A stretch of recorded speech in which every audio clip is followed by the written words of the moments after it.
How do you spend your time now looking at art and taking it in?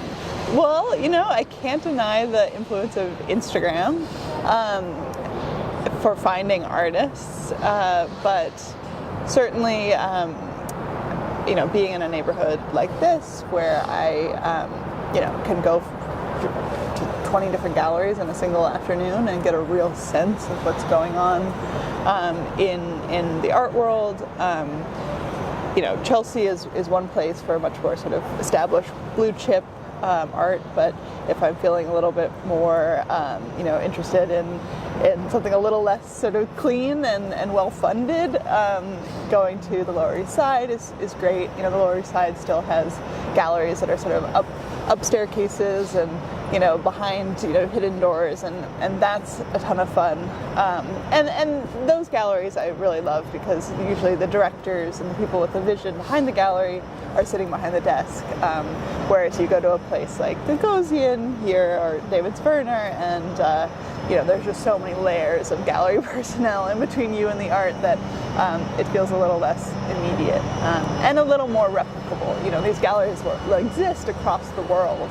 I think Gagosian has something like 20 galleries and I don't know how many countries. And he came from creative artists, so he came from that whole avenue of managing celebrities, being an agent for celebrities, and translated that over into the art world. An artist gets picked up by a big gallery, and all of a sudden their work gets 100% bigger, and they have a bunch of studio assistants, and a lot of the sort of the making comes out of the art. Think about someone like Damien Hirst, who receives pandemic relief funding and then lays off a majority of his staff, but then is now here in town. I think he's over at the Gagosian right now with a show, and it completely turned me off. Where I'm like, you're not taking care of the people who are helping you to be and sustain this level of success that you have.